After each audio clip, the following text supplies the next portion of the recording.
Welcome to another episode of the SportsBros podcast, featuring the Almighty B-Live, the Money Man Scottie D, and your host, the head of creative, Eddy Cool. And without any further ado, let's give it up for the SportsBros.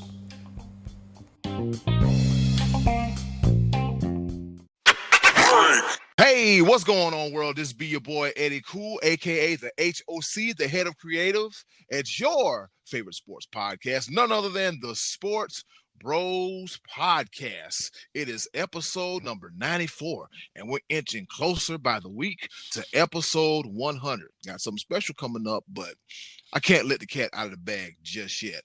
Just so I don't put my co-host on the spot like I have been doing for the last few weeks, famous number 94s, Keith Traylor, a defensive tackle for the Bears, the Patriots, and everybody back in the heyday. And also Brendan Shanahan for the Hartford Whalers. He also wore number 94 back in 1996. But enough of the historical numerical facts leading up to episode 100. I got two hosts I want to introduce you guys to. First off, the Almighty B-Live. What's happening? What's going on in the world today? Man, you would think with no football this past week that, you know, the sports world might be just a little not much going on, but we got some action going on this week with this podcast. And then we got the other guy he's going to introduce, and he's all right. Yes, all right, and the sad other guy, the pride of Washington, Pennsylvania. As we said before, it never rains in Western Pennsylvania, but it damn sure snows in Western Pennsylvania. The one, the only, the Money Man, Scottie D. Yeah, it's cold. Hey guys, how are you doing? Happy Black History Month to you. And let me tell you, my mother told me a couple days ago, you know what? You're very opinionated. That's just she's right. So that's just my way of saying you guys are lucky to have me. I'm here to set you straight. So let's take off, man. Let's ready to go. Scott Donnelly's SportsBros podcast, ready to rock and roll here. No. First of all, what you're not going to do is take over the podcast during Black History Month when you have two African-American co-hosts. We ain't going to see. This is where this podcast is going wrong already. We're going to keep it diverse. And, you're lucky to have me. You're lucky. We are lucky to have you. I mean, This is our version of affirmative action by having you on the show. Wow. So I see. Well, you asked for that one. You left that door wide open. But yeah. Well, thank you for the olive branch. Thank you for having me. I'm so honored. I kind of had something, but I'm truly at a loss of words right now. I had something funny going on, but as soon as you hit me with the AA, I was like, oh, that's out the window. All right, that bird is gone. Oh, Lord. Yeah, you ever see a duck fly in the snow? Well, you did today, damn it. All right, ladies and gentlemen, back on track, and has in the words of the Almighty B-Live, but I digress. All right, fellas, guess what? We're a handful of days away from Super Bowl 55. 2 5s, fifth, the double nickel edition of the championship game of the National Football League. Fellas, this is the last game of the season. It's the last game of the season. Here we are, representing the American Football Conference, the reigning, defending champions, the Kansas City Chiefs, versus the champions of the National Football Conference, the NFC, Tom Brady, and the Tampa Bay Buccaneers. Okay, it's prediction time. We weren't going to spend too much time last week divulging into it because, you know, who wants to listen to 2 weeks of constant Super Bowl coverage? You get tired of it. That's why we said, hey, we're going to stop right here and pick up next week. We said last week is this week, and next week is right now. Yeah, exactly. A whole lot going on. You get what I mean? And I'm keeping that in there. I'm not editing that out. Okay. All right. And with that being said, all right, fellas, what is it going to take for each team to win? Starting with you, Scottie D. Well, I think for the Buccaneers to win this game, they're going to have to figure out a way to neutralize the speed of the Kansas City Chiefs. And maybe the best way to do that is to keep them off the field and ball control. Brady maybe not the gunslinger he used to be, and he seems to have done well this year whenever Tampa Bay has run the ball. And I think they got Fournette, but I think Ronald Jones is supposed to be playing, right? Did I hear that is he playing the other running back for Tampa Bay? I think he is. I know they're getting Antonio Brown back, so these guys have had an extra week to recover. I think, man, I really think this could be a close game that comes down to the wire. And if it does, I'm going with Kansas City. This is a case of the guy that is largely considered to be the greatest quarterback of all time, going against the one guy who everyone thinks could be his replacement someday in that conversation. I like Kansas City, but I think I like them only by a few points. The spread is 3. I could see a push. I could see Kansas City winning this by a field goal. Eli, what you think? This is going to be tough because there's two sides of this. There's two sides of this coin. One part of me is the conspiracy theory side of this coin. Dun, dun, dun. Does the NFL want to place Tom Brady on this pedestal? Because it almost seems like just I'm not going to do that. I'm going to stay professional, unbiased analyst. But we're not that.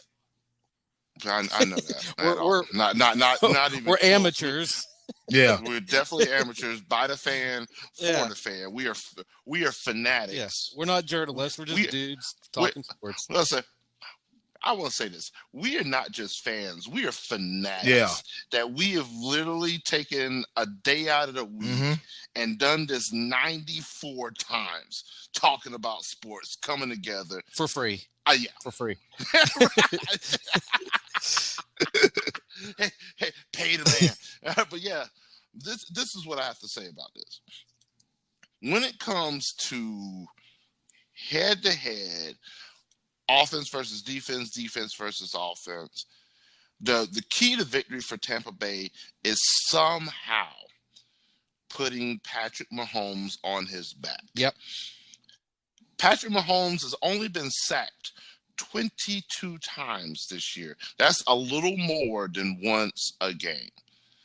I don't even want to pull up DeShaun Watson's sacks this year. I can guarantee you it is at least 5 times more than that.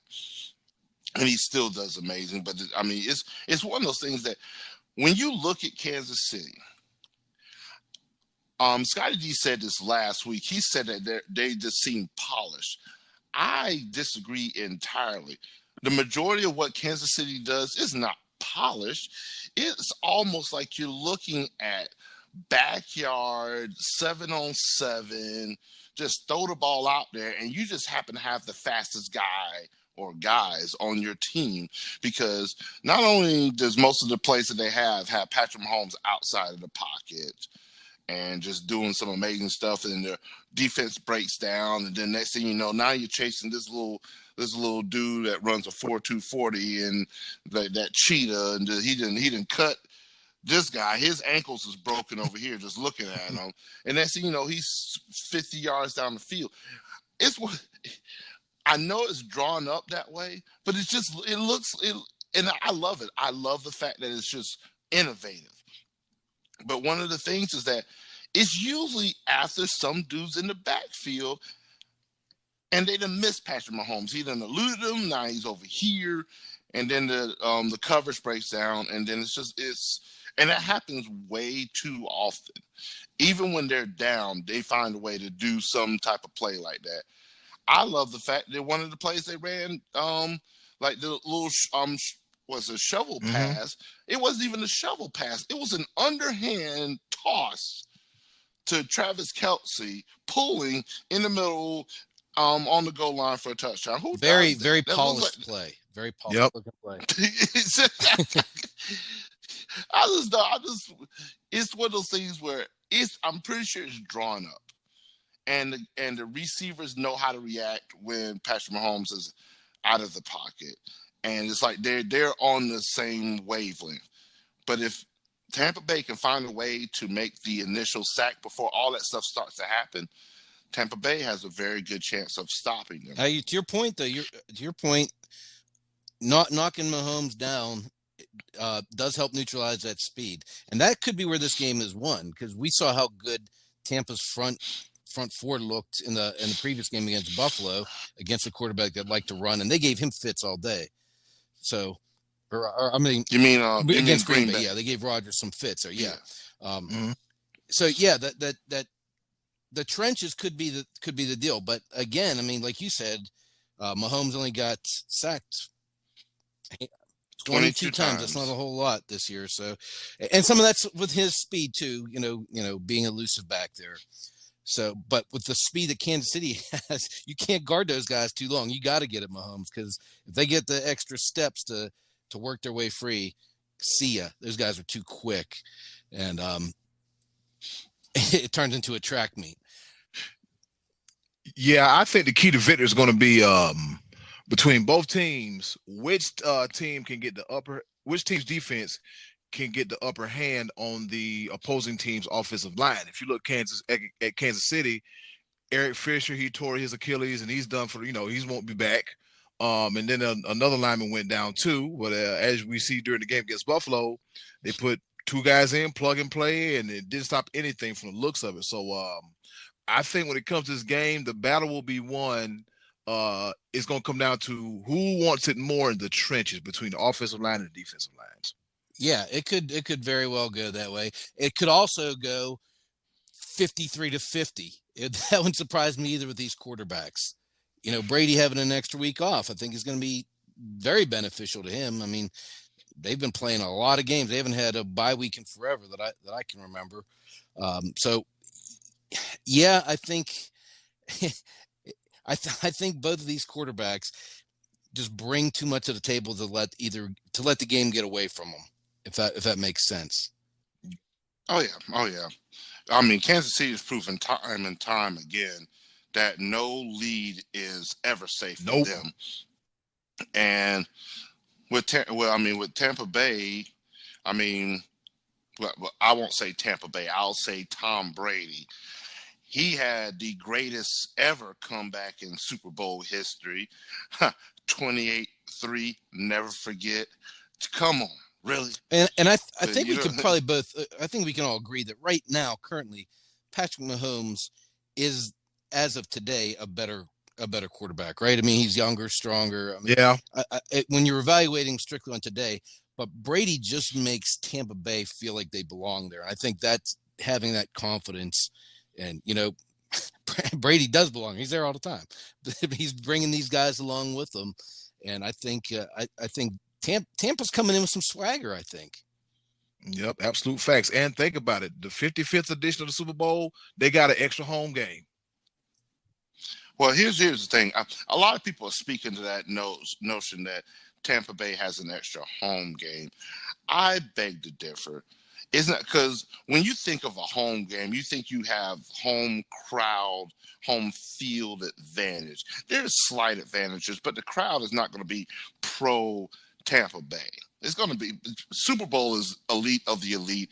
Only the top dollar people get there because I can't afford it. Well, not only that, but there's going to be less people in the stands this year than under any other normal year. Where I think under ordinary non-COVID circumstances, that would be a bigger advantage for Tampa Bay.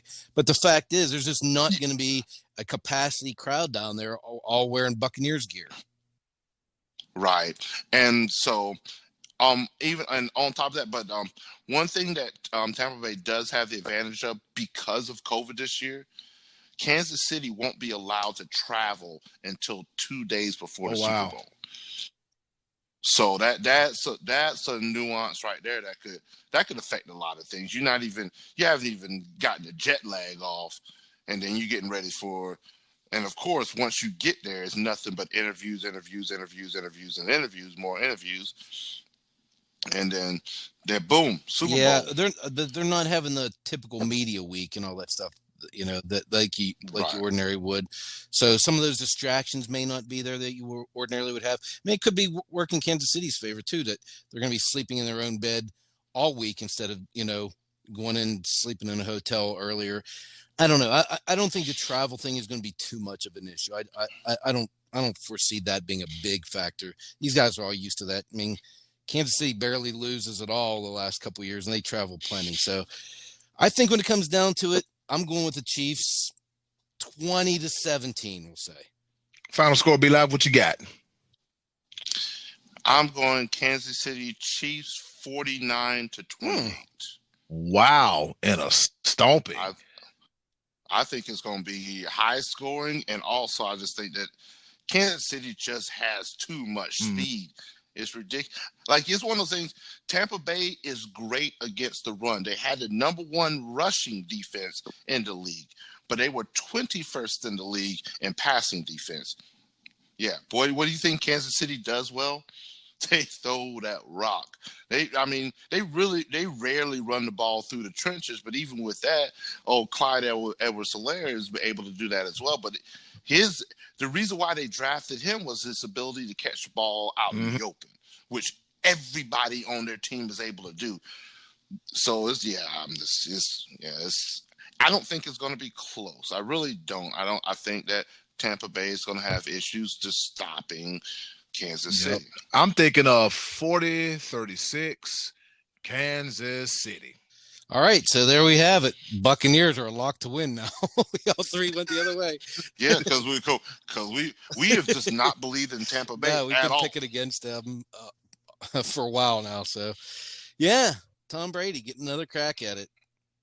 Yeah, I'm telling you, man. That, like I said, what did I say last week about Ty Bowles, fellas? He has his hands full on trying to figure out what to do against Kansas City Chiefs. They're getting Sammy Watkins back. Oh man, it's going to be tough sledding for Tampa Bay, Tom Brady, and all them too. All right, fellas. So that out the way. Guess what? Football season, it ain't quite over yet. We talking about the quarterback carousel. And the season's damn near over. Let's enter this quarterback carousel talking. And it is a turning. Stop dead in weeks. Down in Houston, DeShaun Watson formally requests trade. We got the Texans balking. We got the coach said the new coach, the reason he said I came here is because of DeShaun Watson and I want him here. And DeShaun Watson has taken anything Houston and Texas off his Twitter account. And then we got a whole situation about Aaron Rodgers. Will he return? Is he going to be back? Is he or is he ain't? But the headline of all this, we have the trade that went down between Jared Goff and Matt Stafford. The Rams get Matt Stafford, and in return, the Lions get Goff, a 2021 third-round draft pick, and a 2022 and a 2023 first-round draft picks, a bucket of chicken, a pack of Black & Miles, a parking pass, and a Planet Fitness gym membership. Fellas, who got over and who got hosed in this trade? Let's start off by this. Is Matthew Stafford that good at a really bad organization? Because I've seen glimpses of him being a good quarterback. I've not seen him be an elite quarterback. What the Rams gave up to get Matthew Stafford is elite status. 2 first rounds, third round, and you're arguably your already franchise quarterback that you basically just gave up on. Not saying, yes, Stafford is a little bit better than Goff, but not 2 first round picks better.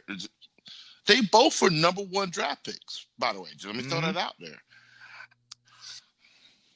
I can't sit here and say that the Rams don't know what they're doing because they've been actually very successful the past few years with giving up their. I think the last time that the Rams had the first round draft pick was back in 2016. They've traded away their number 1 draft pick, probably now effectively all the way into 2023. So maybe they know how to find talent because they keep competing. They've been to the Super Bowl. They've been to the playoffs, and especially with them in one of the toughest divisions in all of football, the NFC West. So they're able to compete and everything. It's interesting to see this move and to give up what they've given up. Because they already didn't have the first round pick this year. Now they gave up their third round pick this year and the first round pick in 2022 and 2023. So, man, this is a case of they really believe in who they have, and can they keep that core together on the defensive side? Aaron Donald, Jalen Ramsey. On the offensive side, Cooper Kupp and Robert Woods. Who's their running back? Cam Akers. Mm-hmm. Cam Akers. Yeah. Young. He showed promise. So it'd be very interesting to see if Matt Stafford can live up. Because at this point in time, what the Rams gave up for Matt Stafford, man, the weight of the world is on his shoulders. Bruh, you got to produce, and you got to produce Win, now. and they're in win now mode. Scottie D, what you think? They are definitely all in on this, but it shows that they have completely lost all their confidence in Jared Goff.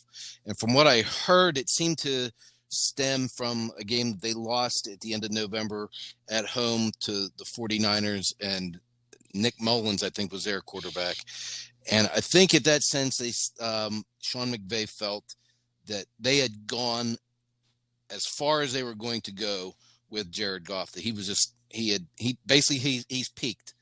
So if they have the number one defense in the league right now, and they have all those weapons we just talked about on offense, and they don't think that this quarterback is good enough to get them to the promised land, then maybe this trade was not bad for the Rams. I think they probably gave up a little bit too much by going a first rounder twice. I mean, that's a lot, because every year teams look to replenish their talent pool in the draft, and the first round is always very important. But that's why I'm saying they're all in right now.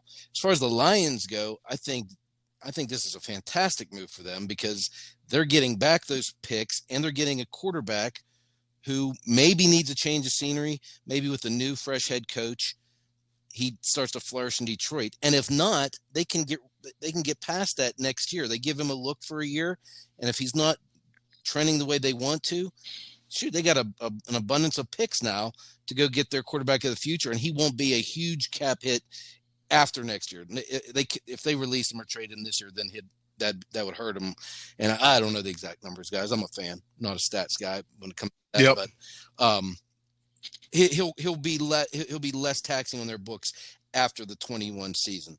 So I think the Lions did themselves. I think they did a good job on this, by getting a potential quarterback, and if not, we move on. We get another one, and at the same time, Stafford needed out of there. He wanted out of there. I almost think of Stafford kind of maybe like Mike Trout in baseball. He's not quite the level of Trout, but he's just a really good player on a bad team that we don't really watch that often. I don't watch a lot of Angels games. The only time I really watch Detroit play is if they play a team I'm rooting for, or it's Thanksgiving. So how good is Matthew Stafford really? I mean, he has great numbers every year. This year, his numbers were actually only slightly better than Goff's. I mean, he was what Stafford threw for 26 touchdowns to 10 picks. Goff threw for 20 and 13. So I think he's an upgrade. I really do. And if you really believe in him, and if he's as good as we think that he could be in a different system with that brilliant offensive mind, and McVay was good enough to get them to the Super Bowl 2 years ago.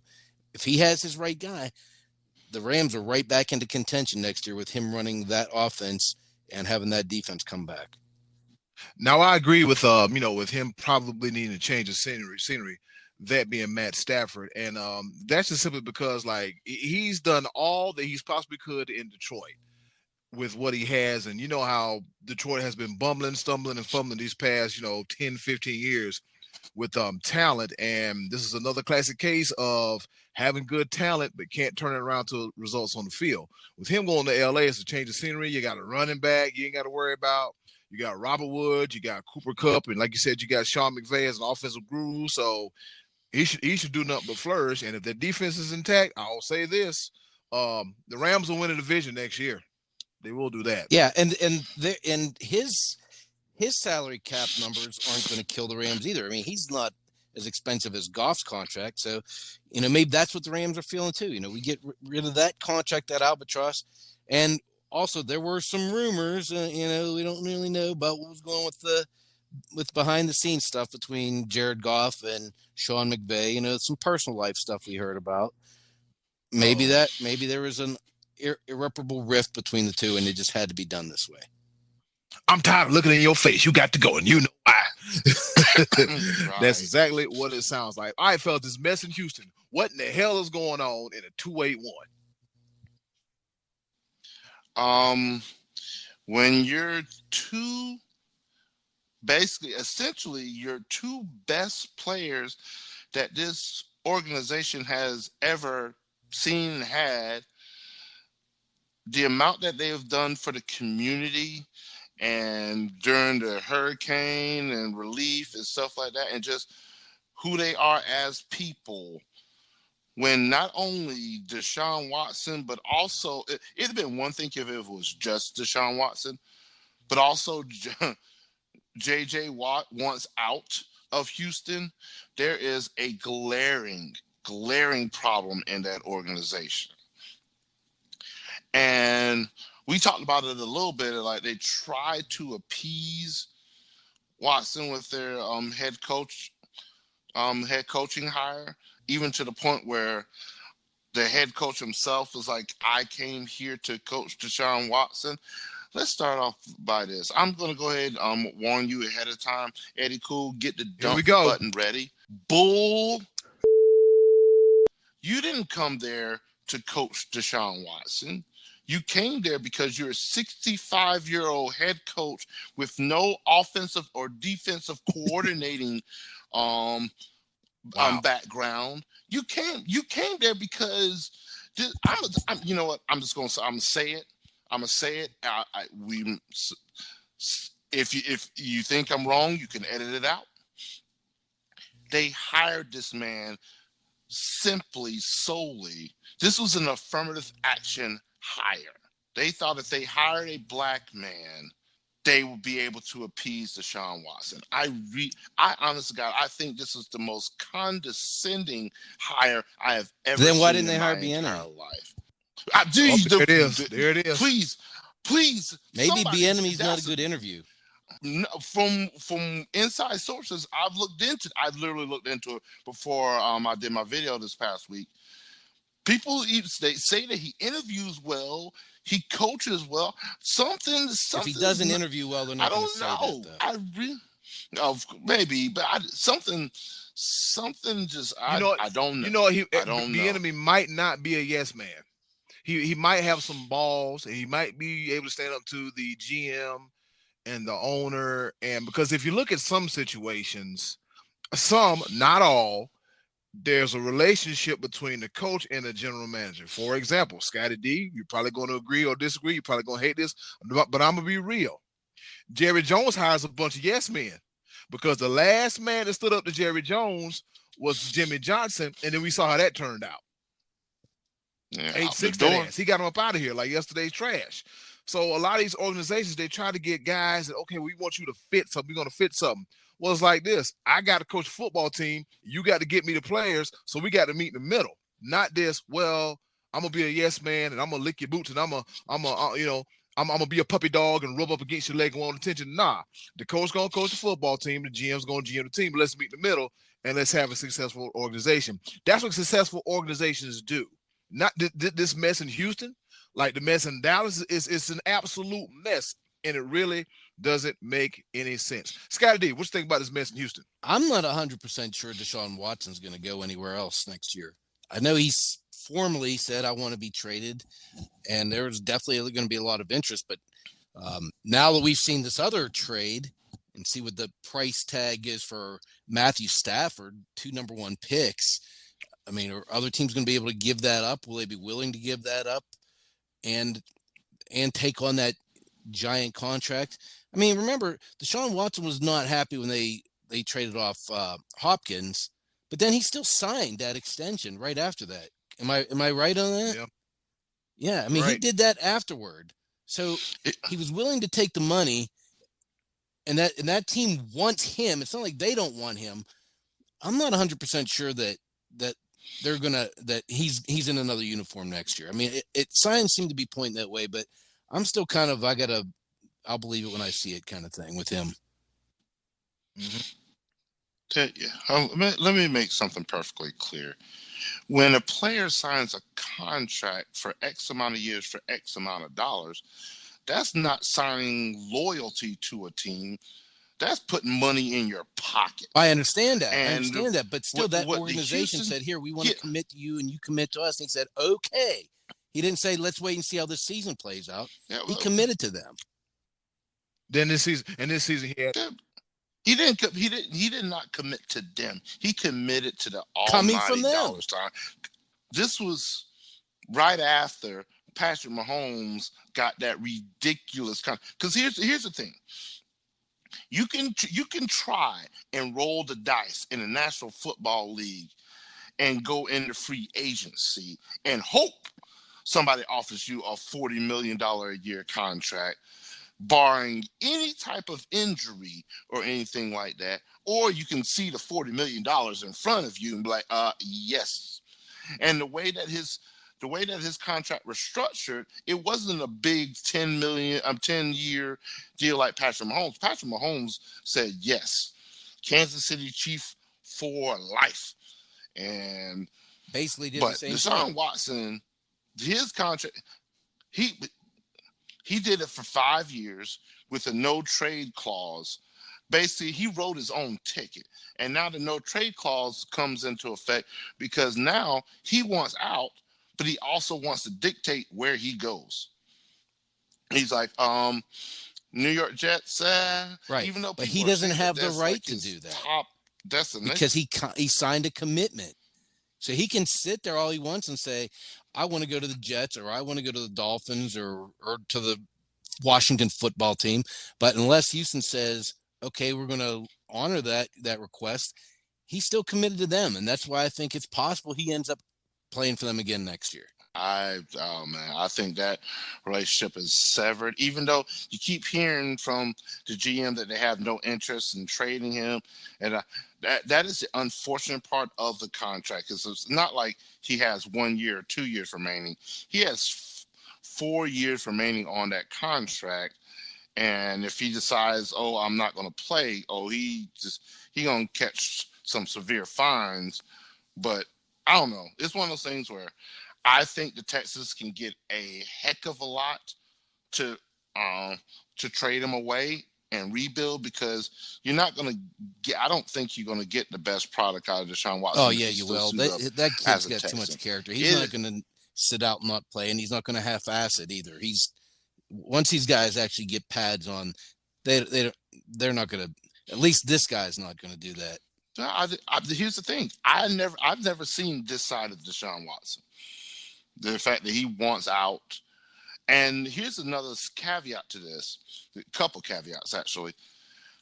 It wasn't DeShaun Watson that released this to the media that he wanted out.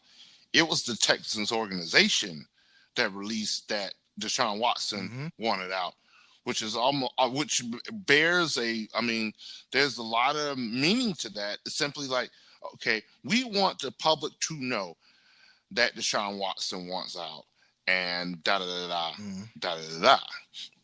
As opposed to DeShaun Watson being like, yo, people, I'm telling you guys I want out. He never released that to the media. We've been hearing rumors and stuff like that here and there. And so when it came out that DeShaun Watson formally wants a trade, that was a statement. Yeah, but you just told me they don't want to get rid of him. That's why they hired a black dude. So they don't really want to get rid of him either. I guess this whole situation is going to be a wait and see kind of thing, fellas. All right, so we can agree that Aaron Rodgers will be in Green Bay next year. No doubt. Is there any doubt? No doubt. He's going to win the MVP, and he's going to be there next year. All right, cool. We can go ahead and put that to rest right now. You know, he's been on social media or was it TikTok or something, driving in the back with somebody's pickup truck with a 12-pack of beer. Hey man, it's the off season. He ain't got nothing to do. He ain't going to the Super Bowl, so you might as well hang out and have fun. Ladies and gentlemen, that's it for the NFL football talk between the Super Bowl preview and the quarterback carousel, which is ever changing. All right, and we're going to slide into Major League Baseball news. That's right. For the first time in 11 weeks, we're talking about a different sport other than football.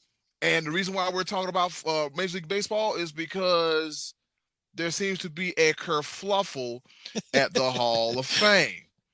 A big old kerfluffle, that's right. So somehow, some way, they said, you know what? We're not putting anybody in the Hall of Fame this year. And Kurt Schilling says, you know what?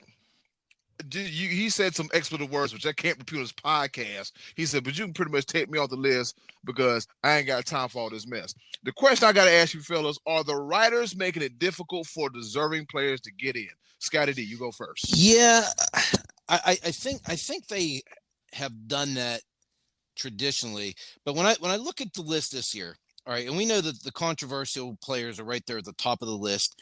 They got the almost, what was it, 75% of the votes is what was needed, and these guys got close to, but not good enough. And that's Kurt Schilling, Barry Bonds, Roger Clemens. Now we know why Bonds and Clemens' names are being, not voted on when obviously they're statistically among the best of all times. But then when you look at the rest of the list, Scott Rowland, Omar Vizquel, Billy Wagner, Todd Helton, Andrew Jones, Jeff Kent, some good players in there, guys that probably should be in the Hall of Very Good, but not the Hall of Fame. So, yeah, especially Scott Rowland. Yeah, you look at Scott Rowland, he got over 50% of the vote, but Scott Rowland to me was just a guy that was always a really good, solid baseball player. I don't have any memory of like his great Scott Rowland moments. Not that he didn't have any, but he's just a guy that didn't ever jump off the page to me as a Hall of Fame caliber player. I mean, again, he was good, no question about it, but some of these other guys, if you go further down the list, you had Manny Ramirez and Sammy Sosa, other guys that were associated with performance-enhancing drugs, obviously. The problem I have with the Bonds and Clemens thing is, I heard it was put very well by a writer on MLB Network last week. He said if Barry Bonds had ruptured his Achilles prior to the 1998 season and never played again, he would have been a first ballot Hall of Famer because he's the best baseball player he'd ever seen. And I've always said that about Bonds myself. I don't think I've ever seen a better baseball player in my life. And it was only after that he went south with the obviously the body change. He got big. And Roger Clemens is another one who early in his career was blowing guys away and seemed to have benefited from the steroids more of as an extension to his career and, recovery later in his career, where he's able to keep up his numbers. Whereas, in the past that hadn't really been done that way. To me, these guys are Hall of Famers. I don't know how you say they just weren't good enough to be in. The reason these guys are being kept out is because the writers are saying these guys cheated the game. But if you look at the Hall of Fame, some of the guys who've recently been in there, Pudge Rodriguez, Trevor Hoffman, Jeff Bagwell, Larry Walker, Mike Piazza, Ricky Henderson. Did these guys, were they on steroids? I mean, we don't know. You could probably look at a few of them definitively say, nah, he didn't do anything. But I remember back in 2010, Jose Canseco said, I know for a fact at least one or two players that are in the Hall of Fame that have done steroids. And that was a year after Ricky Henderson had gotten in there. And Ricky Henderson got a little bit bigger through the years too. He was always thought of as just a singles hitting leadoff guy who would pop the occasional home run. But as time went on, he got a little bit bigger, and he's a guy that was with Canseco out in Oakland. You know what I mean? So, or how do we say, we don't know that those guys did steroids? Jeff Bagwell to me is a guy I always thought was very suspect. He's in the Hall of Fame. If we're letting some of these guys slide without convicting them, how are we keeping Bonds and Roger Clemens out? Well, this has been my opinion for quite a while. The Hall of Fame has been a popularity contest as opposed to who actually should, like, who deserves to be named as the greats in baseball. What we have here more than anything, and I blame the commissioner, because Manfred as baseball commissioner just Pretty much sucks. Ever since he took office, he's just been no sucking argument tailpipe. here. This would be the prime opportunity to speak up and say, hey, baseball writers, we have condemned these guys for X amount of years. But if you take names like Barry Bonds and Roger Clemens out of baseball, you wouldn't have half of the accomplishments that have happened before, after, et cetera, et cetera. People, the writers are saying, oh, well, we don't want to reward people that cheated the game. You already did. I guarantee you. It's just a matter of some people got caught, some people didn't. If this would be that prime opportunity to accept that at that time that these guys played, the game was corrupt. But here's the thing. Yes, these guys use steroids.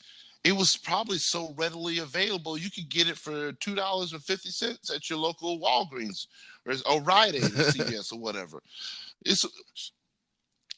Baseball needs to, right now, Commissioner Manfred needs to just come out and say, hey, this era of baseball, yes, we went through this issue with steroids, went through this issue with that, and we're growing from that.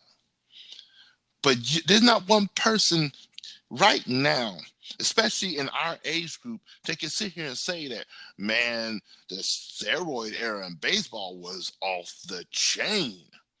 I don't care what anybody says. The McGuire-Sosa home run freaking battle that they had, that was one of, I don't care what anybody says, that was one of the better parts of baseball.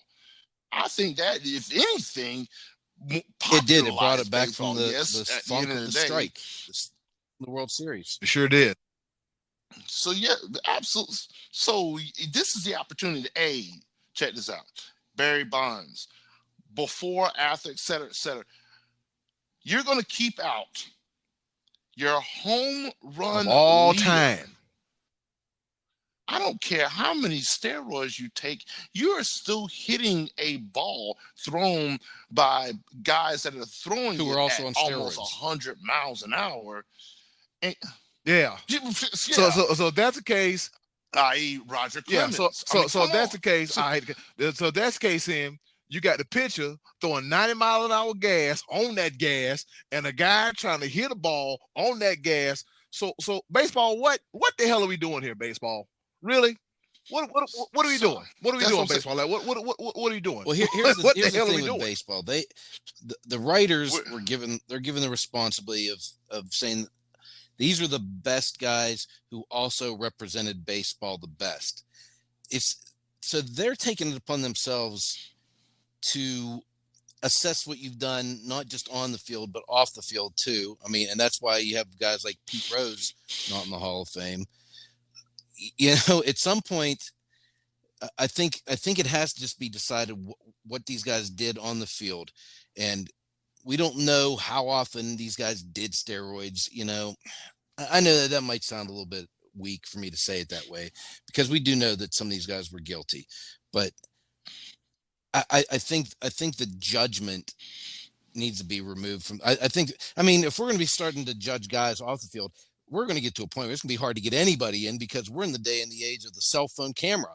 And, you know, I mean. Yeah. Oh, yeah. You tweeted something 15 years ago. Right. And that brings us. Now you're out of a job. That's kind of what brings us to Curt Schilling now. I mean, Curt Schilling's a guy who never got into any kind of trouble and didn't do anything wrong under, you know, personally, except he's been very political online and that kind of stuff.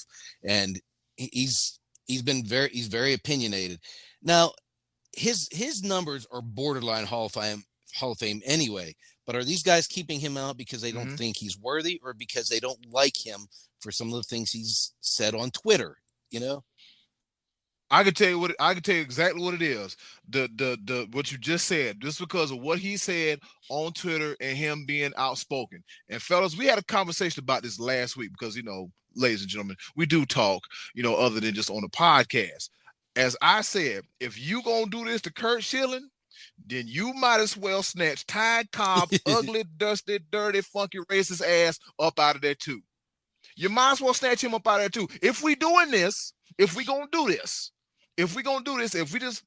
not gonna look at stats, but look at off the field behavior, then snatch Ty Cobb ass out of there too. Well, back in that era, I mean, racism was prevalent. I mean, you got a Hall of Fame, I'm sure, full of guys who weren't shy about dropping N-bombs back then, and probably wouldn't put out the nicest tweets if they were on Twitter today.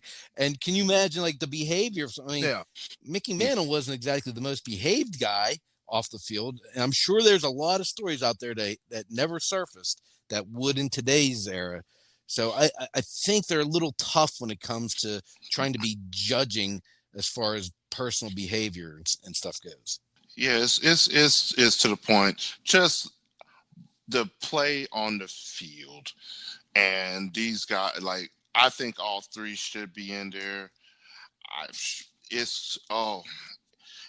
Let me put it to you this way, especially, and Eddy Cool, I'm actually thankful that you put that out there about this racism way back in the day and Ty Cobb and all that. Just to show you where baseball has come and what the difference of yesterday and today was. They just allowed the Negro Leagues to count in Major League records this past year. So finally, like we had to create a whole entire different league because y'all wouldn't allow. There was no equality. But now, because you're political about something, you can't get into the Hall of Fame. That is, and I think every writer should be. I'll put them on the stand. Answer these questions as to why. You're sitting behind anonymity, so to speak, where you don't have to answer for why you didn't put this guy in.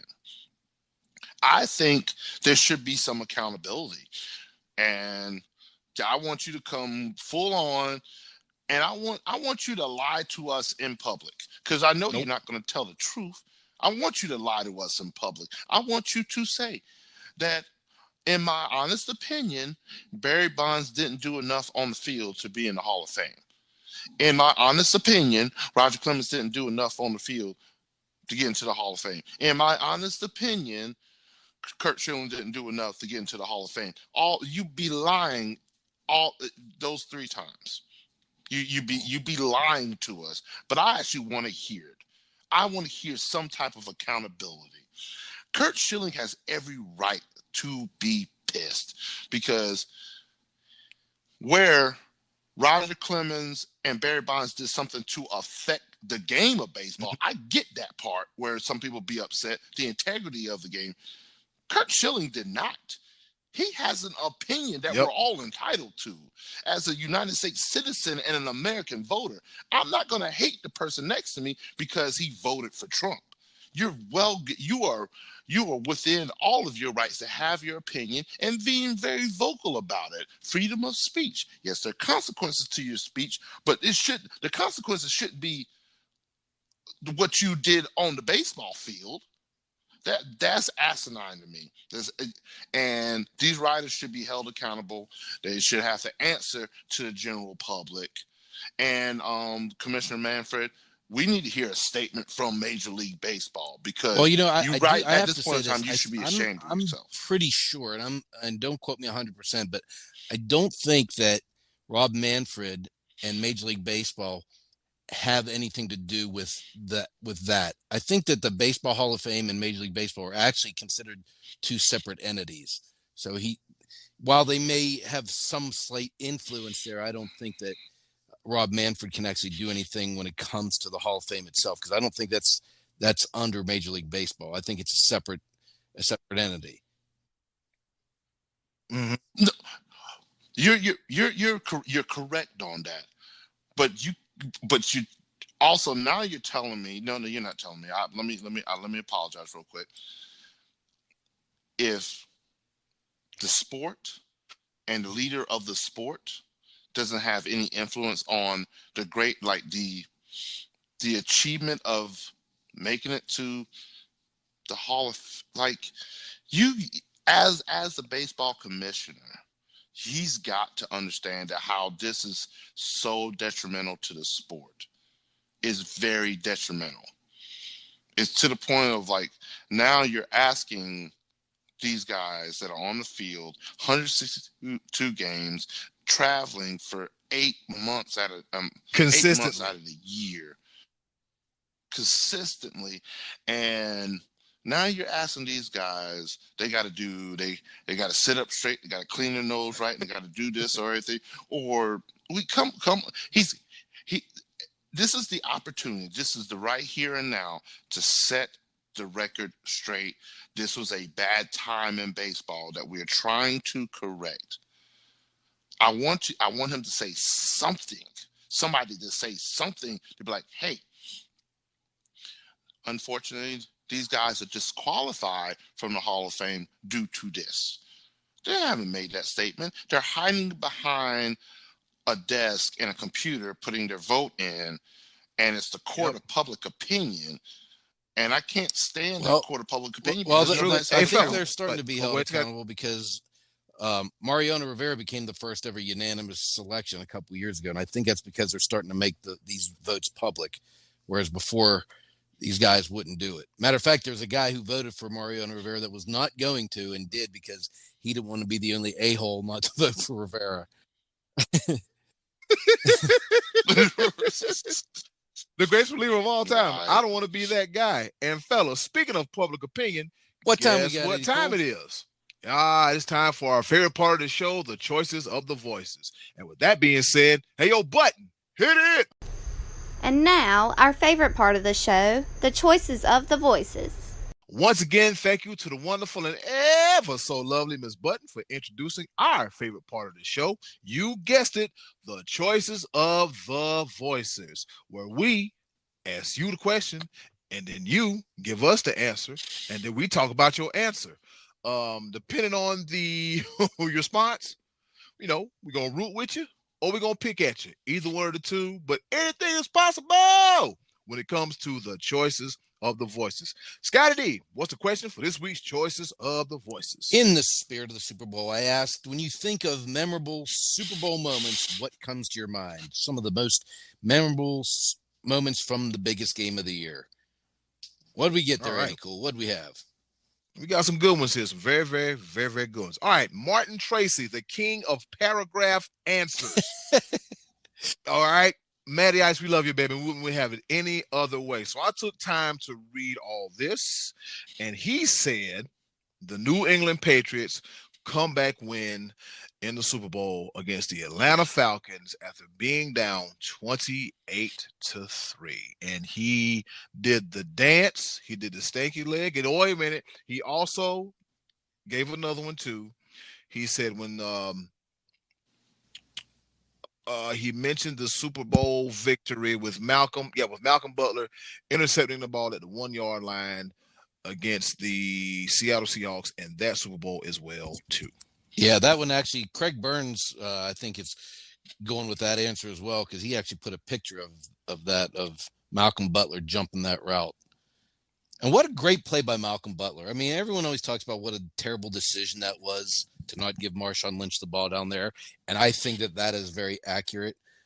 But the play by Malcolm Butler was an underrated play. It was a great play. Saved the Super Bowl. Gave Tom Terrific another ring. Yep. Yeah, ladies and gentlemen, that's Darrell Bevel, who is currently the offensive coordinator in Jacksonville. Yes, Darrell Bevel. Yeah, Darrell Bevel will always live in infamy, as in you should have ran the ball, dumbass. Yeah. Oh man. Yeah. All right, moving right along. We got Trey Dizzle. Trey Duke, what's happening, baby? He said, my most memorable moment was the Deion Sanders big catch versus the Steelers in Super Bowl 30. Woo! Yes, sir. Tons of others in previous Super Bowls.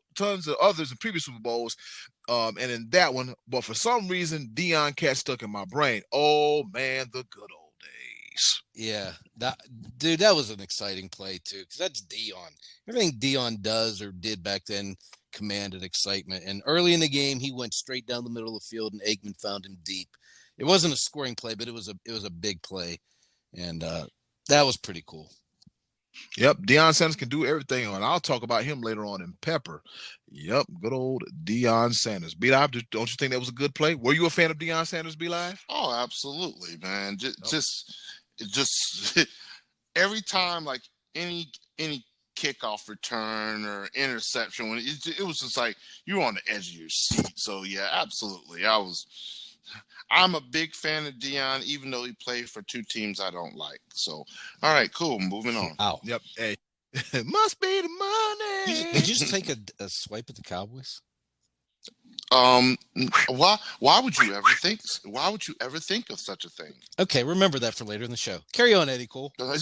Oh boy, here we go, guys. I gotta pull you apart virtually with the mask on. All right, we got the big homie Joe Gafkin. He said the 87-88 season, Super Bowl 22, the Skins were down 10-0. Doug Williams comes back into the game after an injury and lights up the Broncos by throwing 4 touchdowns in the second quarter and leading his beloved Potato Skins to a 42-10 victory. Doug Williams, ladies and gentlemen. Yeah, several good moments in that second quarter for him. I remember when he went down too. He kind of got all twisted, and Jay Schrader came in for like 2 plays, I think, and then Doug Williams came in, and it was over. It was over quick. Yep, a Grambling State University Tiger, Douglas Williams. I'm surprised Joe didn't want to go with John Riggins running over the Dolphins in the fourth quarter of that Super Bowl. Another great Washington football team memory. Yeah, but I guess that Doug Williams, man, it just sticks out. Or the Gary Yepremian. That was another good Redskins memory. Remember Gary Yepremian? Yeah, where he tried to throw the ball or something, and it got out of his hand, and oh, poor old Garrow. Rest in peace, Garrow. David Ramito, he says James Harrison's pick 6 was pretty sweet. Larry Fitzgerald scoring big, and Holmes toe tap touchdown. What an amazing game! That was a very action-packed and entertaining Super Bowl between the Cardinals and Steelers. I still look back at that, and how'd he score? Yeah. Well, James, the Harrison pick, he was huffing and puffing after. But I still look back at Santonio Holmes and that toe tap. You can't get any closer to like that. He was in the corner. He was just an inch to the left, inch forward, inch to the right. He's out of bounds. That was. And the placement of the ball, it was just all of that was pretty cool. That was pretty cool. So that's definitely up there. I will agree. Fellas, I think if I can find that game on YouTube, because the NFL they do, they post games from time to time. I'm going to put that on the SportsBros podcast Facebook like page, which you should go like right now if you're listening. We got all kind of good stuff on there as well too. All right, as we mentioned before, Craig Burns, he said the Malcolm Butler game-sealing INT, Patriots, Seattle Seahawks in Super Bowl 49, terrible Pete Talansky. He put up a graphic asking somebody, one of these Patriot fans, how they felt about Eli 2 times as the Giants beat the then undefeated New England Patriots in Super Bowl 42. That David Tyree catch was a memorable moment. We actually put that picture on our page. That, to me, that's one of the memorable moments in Super Bowl history, a guy catching the ball on his head. Yeah. How did Eli Manning avoid a sack? Unbelievable. He almost got killed. He was like, jersey all torn to pieces. Where's you going? Unbelievable. Yeah. And then Craig Burns, that I was like, Eddie Cool mentioned earlier in Pepper, run the damn ball. Darrell Bevel, ladies and gentlemen. Darrell Bevel. Jacksonville. Yeah. That's your dude. That's your guy. Urban Meyer. Yeah, I don't know if Darrell Bevel's still there, but yeah, Urban Meyer. That's your dude to handle right there. Make sure he doesn't F it up for you. Okay, because he'll do it for you. He'll run it down the leg if you let him. That he will. Uncle Max had one for us, fellas. Okay, here we go. There he is. Uncle Max. He said, hungover Max McGee scores the first touchdown in Super Bowl history. He didn't expect to play, but was put in because Boyd Dowler was injured. The Pack went on to win Super Bowl I, defeating the Chiefs. Boy, we've come a long way from Super Bowl I, where you just go out and booze the night before, huh? Right. Long way. And I'm gonna go ahead and mention this. Uncle Max, we tried. Oh man, here we go. I was going to sidestep it this week, but here you go, B-Live. We try our best not to pick on you on every episode, but this one you wrote this. You left the door open. Nobody that listens to the Sports Bros podcast remembers Super Bowl I. You were the only. Why'd you have to go there, B-Live? I'm sorry. Uncle Max, I promise, with a tear in my eye, in the words of Ric Flair, Royal Rumble speech, Uncle Max, it's all love, man. I promise. He's a historian. He's a historian. I love having Uncle Max on board here. Absolutely. I was just like, oh God. When I was reading through it, I said, oh God.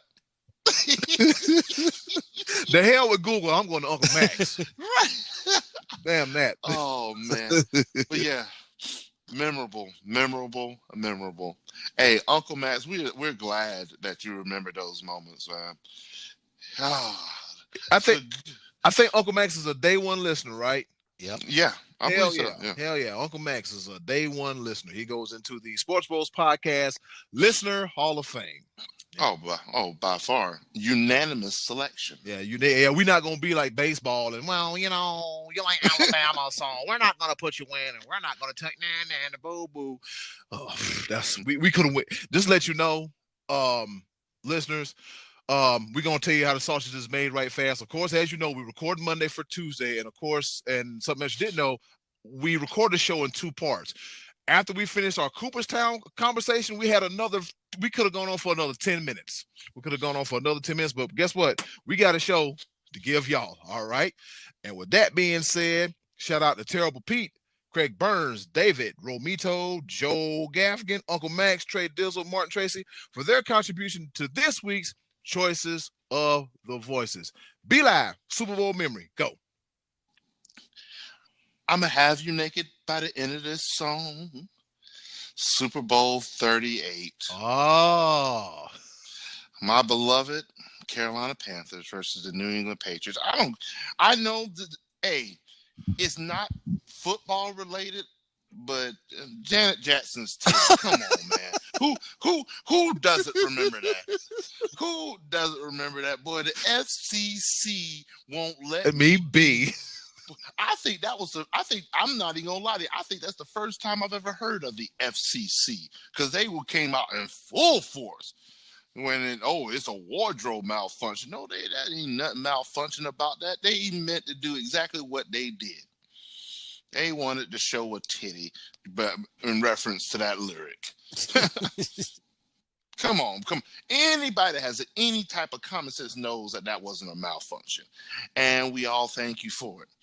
And John Casey, why'd you kick the ball out of bounds? I still hate Tom Brady to this God, John day. Casey, you just had and Adam Ethan Vinatieri, yeah, I said that. I still don't like you to this day, but yeah, that's my most memorable Super Bowl moment. I thought you were going to say Cam Newton not diving for the fumble when he fumbled.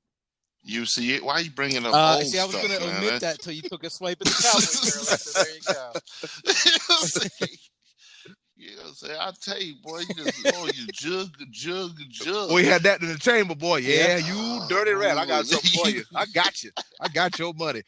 All right, Scottie D, where you at? What's your favorite, fondest Super Bowl? Well, it's not necessarily my fondest, but one of the most memorable ones is Leon Lett getting tracked down by Don Beebe when he was rolling down the sideline. He got to the 2-yard line, started hot dogging, and for some reason pulled the ball down to the side of his leg, and Beebe knocked it out of bounds.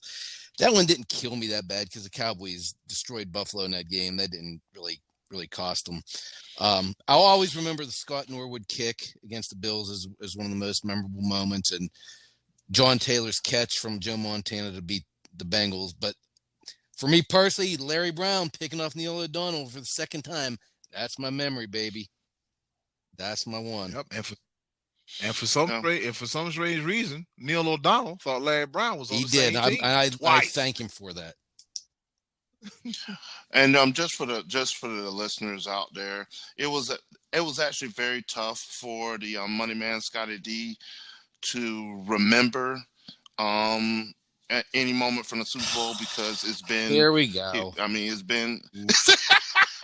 It just killed you when I threw that Cam Newton dig at it, and it was so good when I did. It just killed you. I could have left stuff alone, but you had to come with something. I nailed you on that one. He had to go 2-1. He had to go 2-1. I'm saying at least mine was recent history. Yours is ancient, not as ancient as see Brian. Be live. Stop it. Behave. Uncle Max, we love you. Eddie, what's your moment? Let's get away from Be Live. What's your moment, Eddie? You too. You guys are my Super Bowl moment. How you love that? No, one of my most favorite Super Bowl moments involved a play that came down to the last minute of Super Bowl 38. You had Steve McNair and a Tennessee/Houston Oilers driving down the field against the St. Louis Rams, only for Tennessee to come up short as time expired 1 yard short. Kevin Dyson catches a pass over the middle and gets stopped on the final play of the game by St. Louis linebacker Mike Jones. Who? Mike Jones. Who? Mike Jones. Gutty performance by Steve McNair in that Super Bowl too. I was rooting for him to come back and win that one. I miss him. I really do. Like I miss him. I was reading some stuff about him the other day, man. I wish out of the guys that you wish would have won a Super Bowl, Aaron McNair should have won one. But that was the most heart-wrenching, most memorable moments of all Super Bowls. I watched a few and that was just sticks. I'm like, oh man, a clutch play is like a clutch play on one side and heartbreak on the other. You've seen a wide range of emotions. So that's my standout Super Bowl memory. And with that being said, Scottie D, what's the question for next week's choices of the? All right, we're going to broaden the horizon here from football to any sport. You can still go football if you want. The question I'm going to ask is, what team won their respective championship game or series in any sport that most surprised you? Talking about like a Buster Douglas, Mike Tyson kind of thing, or you were just like, man, I can't believe that happened. But we're going to talk about team here. You can go to March Madness, you can go to the Super Bowl, you can go to the NBA Finals, Stanley Cup Finals, anything that decided the championship that surprised you the most. What team surprised you the most by winning their respective championship? And again, not necessarily talking about the whole year, like a team you thought, well, we didn't expect them to be any good. We're talking about the actual championship game, the finals, the Super Bowl, college football, national championship, March Madness, any of that. So, team that surprised you by winning the championship. All right, and that is the question for next week's edition of Choices of the Voices. Fellas, guess what? It's February, and guess what next month is? It's March, so we might have us a March Madness tournament. Yes. Come on, baby. Getting close. Yeah. Come on, coronavirus, with your funky ass. Stay away from here. Does Duke, North Carolina, or Kentucky make it in? Well, you remember? Buds. Yeah. Well, you remember what we said last season before the world went crazy. It ain't easy being number one, and apparently it ain't easy being a blue blood because God, it is some tough sledding for the usual suspects. With that being said, it's the go home. With that being said, fellas, I'm giving myself the go home cue because I got some delicious smelling soup downstairs waiting for me. And with that being said, another round of Pepper 3 topics, rapid fire style, kind of sort of not really. You're going to learn something. We're going to make you laugh. Try not to cry, but overall enjoy it. And guess what, fellas? I ain't got no history facts for the first time in about 20 episodes. Can you believe that? What you got to say? All right, and I'll go first. Now, as we mentioned, Matt Stafford was taking offers from everybody. He said, I'll go anywhere. Oh, I'll just go by anywhere, anything to get me the hell out of Detroit, Michigan, except for one place. Fellas, any idea where Matt Stafford did not want to go? It's cold. Anybody? It's cold. Yeah, it's cold. It's very cold. Detroit can get cold, but it's cold in this part of the country too because I've lived there. Was it somewhere that Tom Brady used to play? Yes. Yes, you are right. Ding, ding, ding, ding, ding, ding, ding. Matt Stafford say, I'll go anywhere except for the New England Patriots. This kind of reminds me of the song by Meatloaf, I'll do anything for love, but I won't do that. Or Hall & Oates, I'll do anything you want me to, but I can't do that. No can do. The reason being, Matt Stafford will not take his behind to the New England Patriots. 2 words. Well, 4 words. Dusty ass Matt Patricia. Mm-hmm. I wouldn't want to go back neither. You know what? I understand you, Matt Stafford. I understand where you're coming from. This it's kind of like a relationship because this man, Matt Patricia, wasted some good years of your life. Only for y'all to meet back up again at another work function and expect y'all to work together. I wish I would go back. I wish I would go back because if I were to go back, I'm signing a contract to stare a hole in the side of his head and make him real uncomfortable. And if he breathes wrong, that's it. I ain't got no time for this mess. But with that being said, Matt Stafford is now over in sunny California, and he ain't got to worry about freezing to death over in Foxborough. Over to Scottie D. Future Hall of Famer and former Dallas Cowboy Jason Witten has called it a career. Again, for the second time. He will finish number 4 all-time in receptions in NFL history, number 2 on the tight end list behind Tony Gonzalez.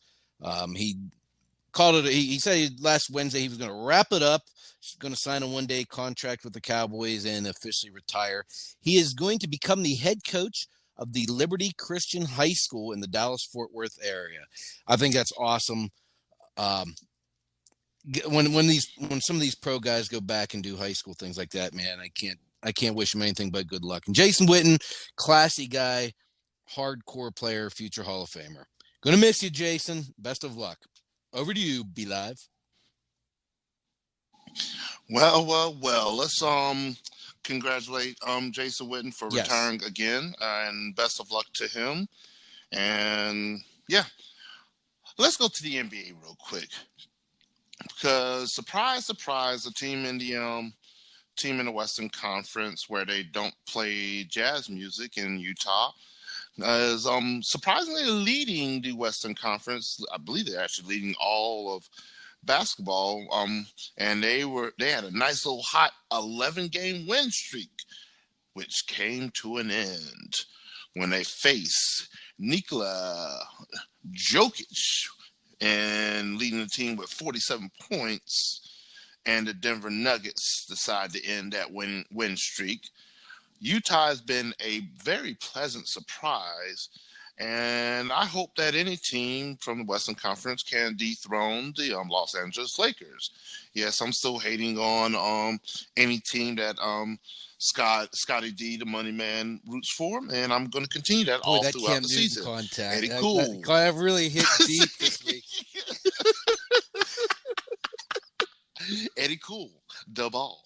Wow, yeah, the first cut is the D. Oh man, you guys are too much. This is why I do this. me, yeah, but I do this for y'all, man. I do this for the camaraderie, the trash talk, the back and forth. It's stuff I live for, really. I do. All right, my second pepper point goes out to a gentleman that we mentioned earlier, Prime Time, Deion Sanders, or as he would have you call him, just call me Coach Prime, baby. Yeah, just call me Coach Prime. My Jerry curl was dry. Yes, the charismatic one himself, Deion Sanders. He always alluded to he wanted to be in the coach, and he finally got his job last year when he was named the head coach at the HBCU, Jackson State University, way down in Mississippi. All right. So, like I said, it's in a historic black college university. This is Deion Sanders' first ever coaching gig. There's a lot of excitement surrounding this as well, too. And guess what, fellas? What? The season kicks off February the 21st against the Tigers of Edward Waters University. So let's see what old Coach Prime can do. Let's see if he can make some players and some star makers and some junior baby prime times and bring them to the next level. So yeah, Coach Prime. I wonder if that'll have anything to do with him filming his Subway commercials, because Deion's getting all kind of checks between Tostitos and Subway. So let's hope this don't interrupt the money. Prime time's playing in February, coaching in February, huh? Yep. Yes, the what is it? The FC, FCS. I think a lot of FCS schools elected to play spring football. Okay. Yeah, and then the XFL. But good. All right, I will root for prime time. No doubt. Last week we had to say goodbye to former Temple coach John Chaney. He passed away last week after retiring in 2006. He finished his career with 741 wins, 312 losses. He won the Division II national championship with Chaney State. Chaney State's a Division II school in Pennsylvania. And 10 years later, he had his best team at Temple when Mark Macon led Temple Owls to the Elite Eight in 1988. They went 32-2 that year. I always think of John Chaney, for when he had that little run-in with Coach Calipari at the press conference, which was kind of that was probably not his most shining moment. But Coach Chaney always looked like, when you saw him on the sideline, he looked like a guy who had just got done with a long day at the office. Just looked like a tired, disheveled guy who's out there grinding and working hard. But class act, John Chaney, rest in peace. Over to you, B Live. He was intense. He was intense. Yeah, yes, he was. All right. The Atlanta Braves. Oh, my beloved fear to chop on.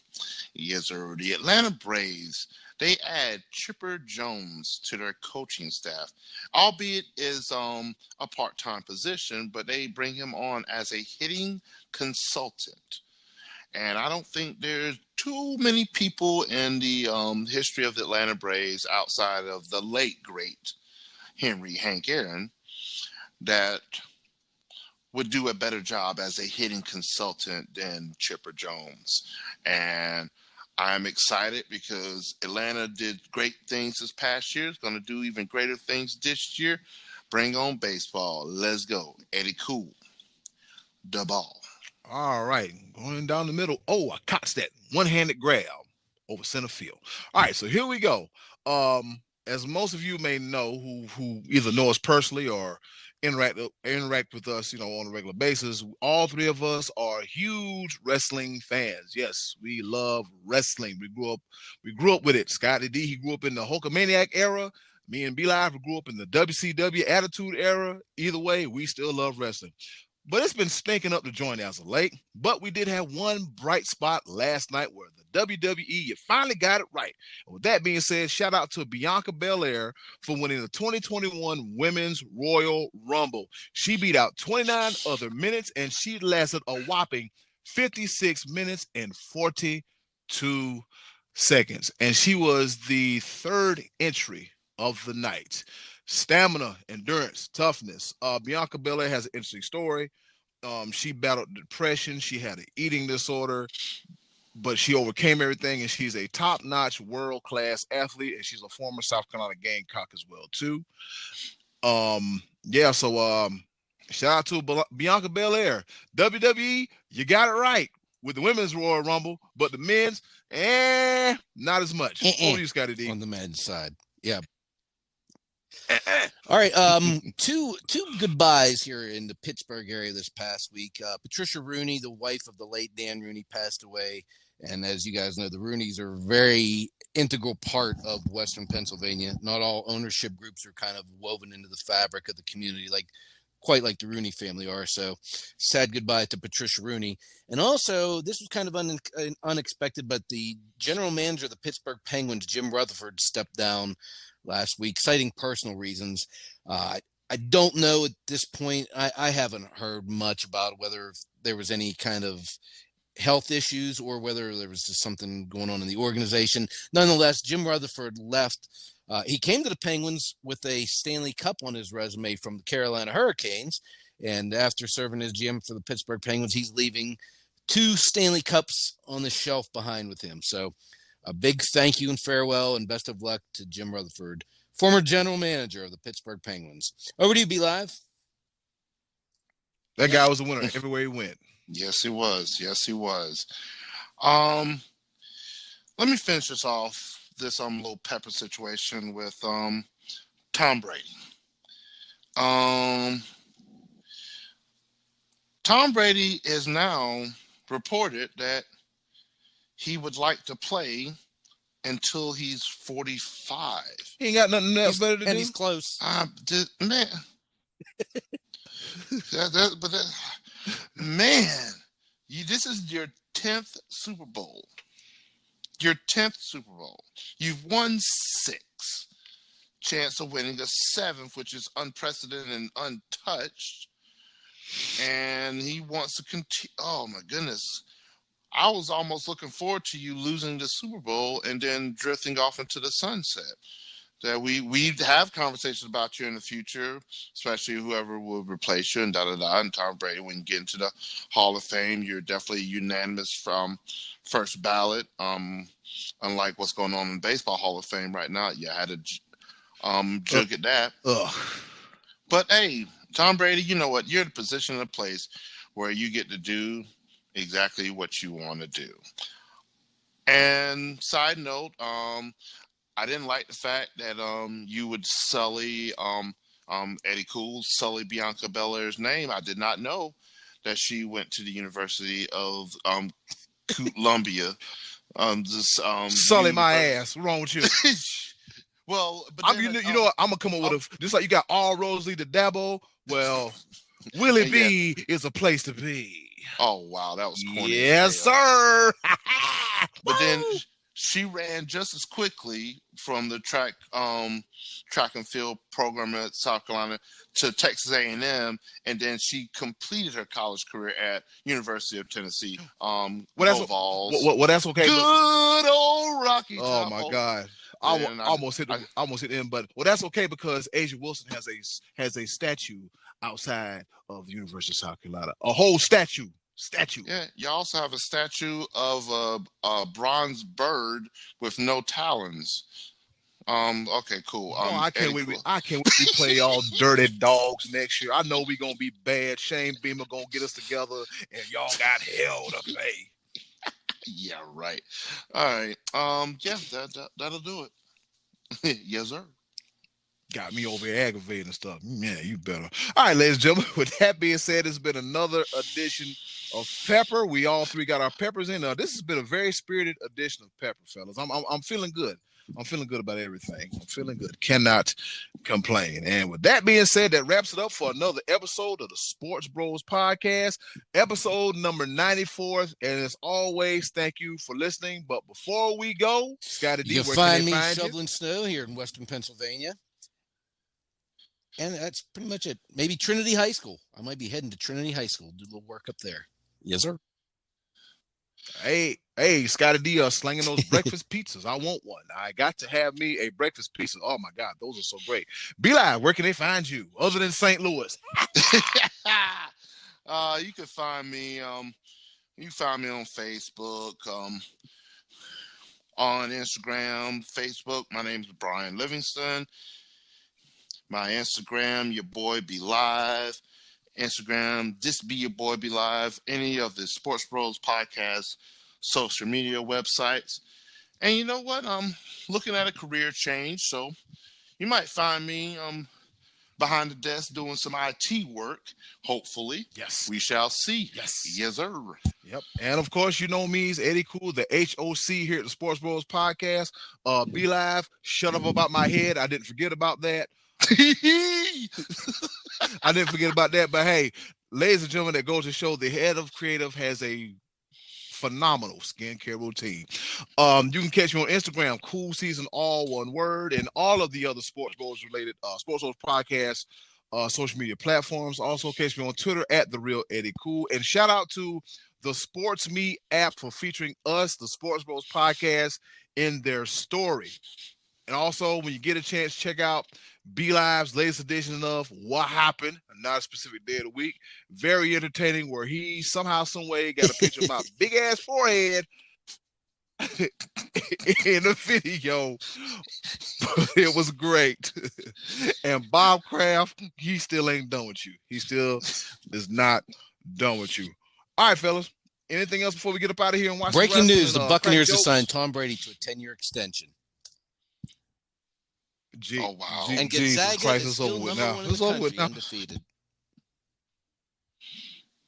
All right, go Zags, go Zags. Well, fellas, next week this time we'll be concluding our conversations of football season. So we have to jump into NBA, college football, hockey, and some other things. And oh yes, if you have anything out there in Sports Bros podcast land you want to talk about sports related, hit us up in the DMs. Just let us know, because you know we are by the fans, for the fans. And that's what we do. All right, fellas, it's time to get up out of here. And in closing, do something nice for yourself. And if you can, do something nice for someone else too. They will greatly appreciate it now more than ever. Be a blessing and not a burden. And just because it's cold outside, don't be an ass. Wear your mask. Let's get over this thing. Let's get back to normality. WrestleMania is trying to have people in the stands, which means games can go on. And just take care of each other, love each other, and just be kind, just be nice. It's been another episode of the Sports Bros podcast. Yes, sir.